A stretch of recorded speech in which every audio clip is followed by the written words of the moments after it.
Hello friends, सत श्री अकाल। आप देख रहे हैं नेक्स्ट 9 न्यूज और मैं हूं अभिलाष। स्वागत है आपका हमारे खास कार्यक्रम आईपीएल घमासान में।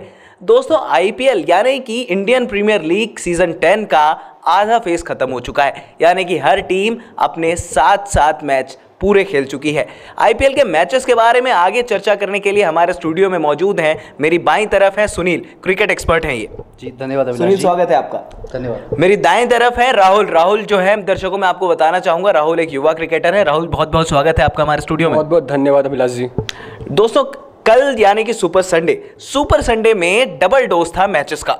पहला मैच था गुजरात लायंस और किंग्स 11 पंजाब के बीच में, वहीं दूसरा मैच था कोलकाता नाइट राइडर्स और रॉयल चैलेंजर्स बेंगलोर के बीच में।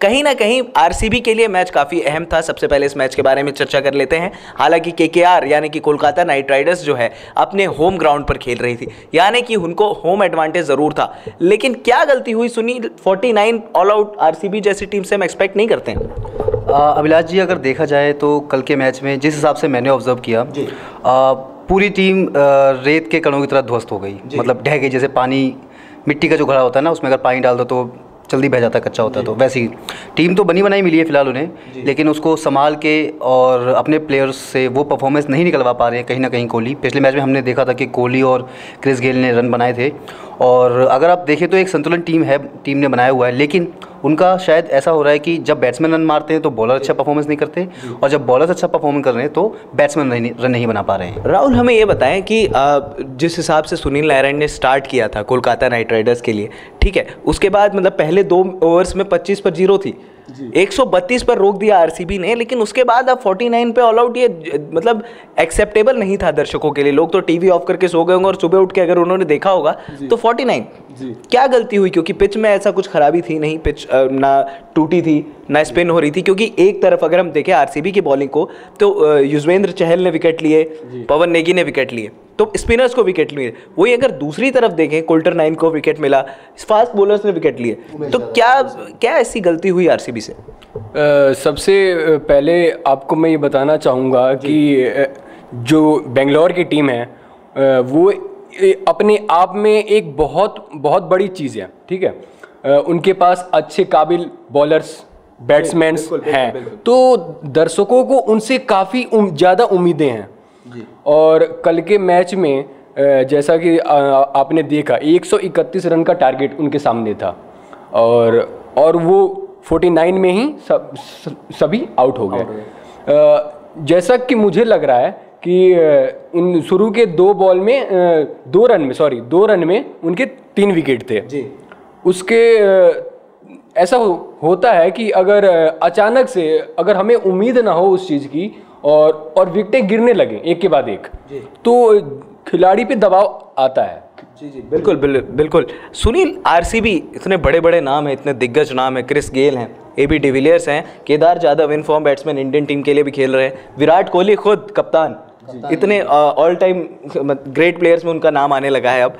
तो इतनी बड़ी टीम और 49, कहाँ गलती हुई? ये तो आप जो है आईपीएल से लगभग आप बाहर ही हो गए हैं। 7 मैचेस आपने खेल लिया, आपने सिर्फ 2 जीते हैं, 5 मैचेस हारे हैं। तो क्या है आरसीबी की आगे की स्ट्रेटेजी क्या होगी?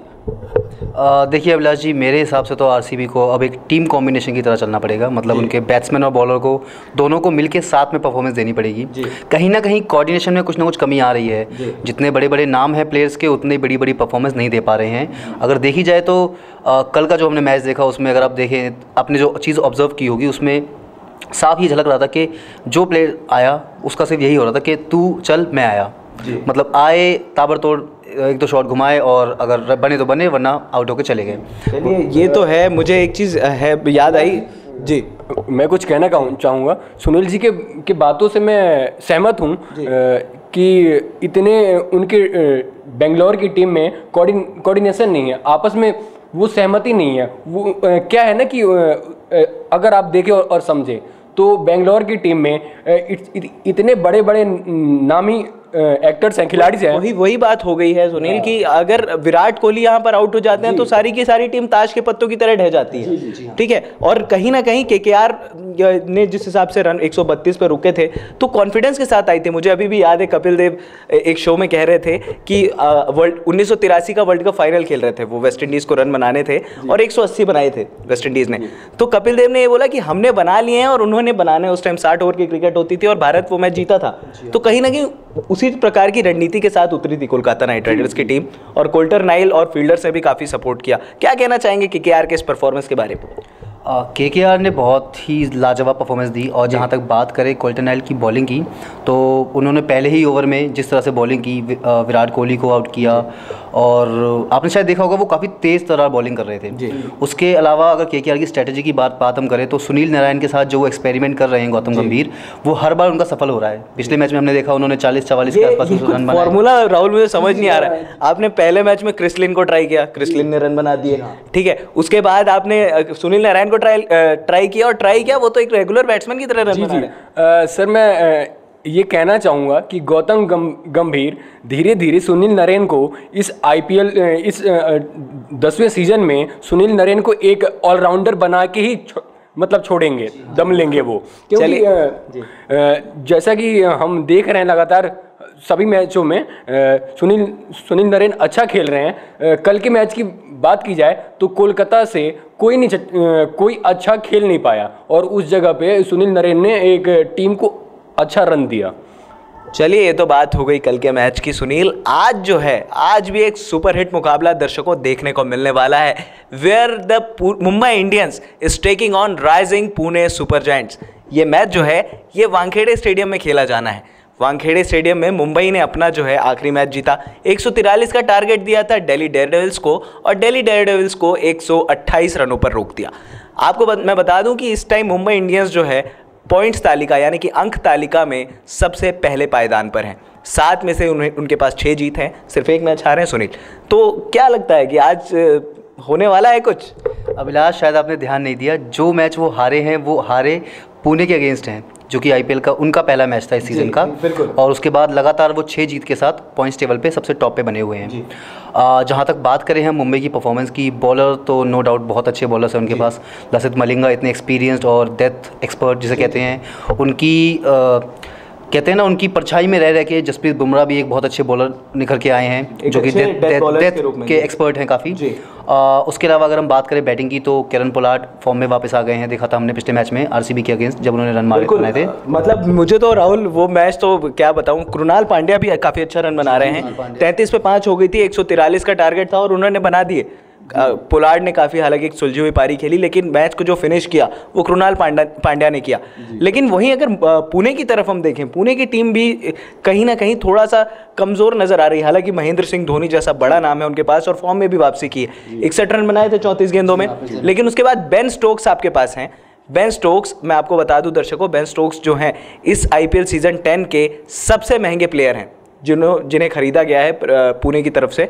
बेन स्टोक्स का परफॉर्मेंस देखने को नहीं मिला है। जी देखिए क्या होता है, अगर हम देखें लास्ट के जो भी आईपीएल्स के मैच हुए हैं उनमें जिन खिलाड़ी को ज़्यादा कीमत में खरीदा गया है और उनसे जितनी उम्मीद थी वो उस उम्मीद पे खरा नहीं उतर पाए हैं।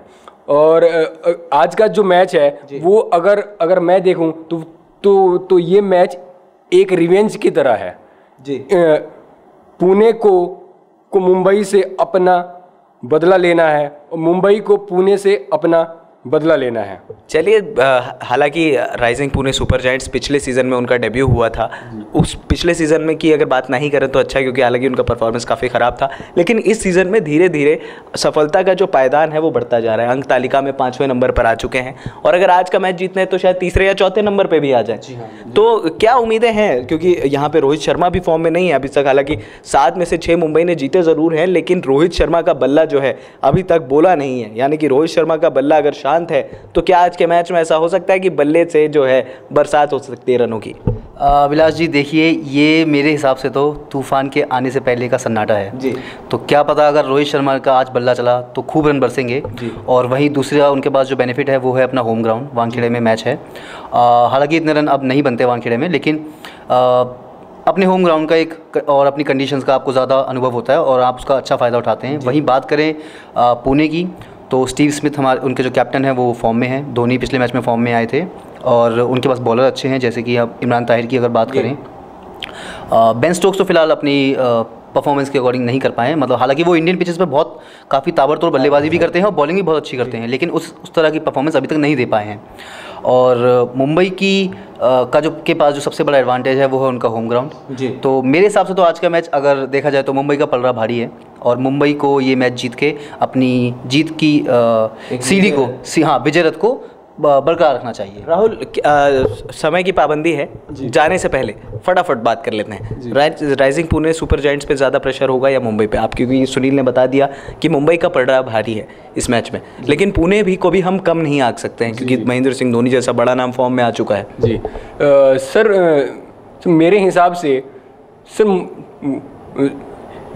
मुंबई इंडियंस पे ज़्यादा दबाव है, क्योंकि जो मुंबई इंडियंस है ये अपने घर में मैच खेल रही है। तो कई बार क्या होता है कि हमारी जो दर्शक होते हैं उनका अगर हम घर में खेल रहे हो तो उनकी एक्सपेक्टेशन अगर हाँ ये कह सकते हैं, उनकी उम्मीदें हमसे बढ़ जाती है। और सुनील जी ने जो बात कही कि शायद ये खामोशी इसलिए है क्योंकि तूफान आना बाकी है, तो मैं बस सुनील जी को ये बताना चाहूँगा कि आज इस तूफान को आना ही चाहिए क्योंकि धोनी का तूफान आ चुका है। चलिए, अब ये थी हमारे क्रिकेट एक्सपर्ट सुनील की राय कि आज भैया रोहित शर्मा आने वाले हैं, यानी कि आज हिटिंग होने वाली है वानखेड़े के मैदान पे। और वहीं यहाँ पे राहुल का भी यही कहना है कि अगर धोनी फॉर्म में आ गए हैं तो रोहित शर्मा को भी फॉर्म में आ ही जाना चाहिए। तो दर्शकों, ये था हमारा खास कार्यक्रम आईपीएल के सेकंड फेज स्टार्ट होने से पहले। आगे मैचेस के लिए फिर आपसे मिलते रहेंगे, लेकिन अभी आपसे लेते हैं विदा। और हाँ, हमारे चैनल नेक्स्ट 9 न्यूज़ को सब्सक्राइब करना मत भूलिएगा। नमस्कार।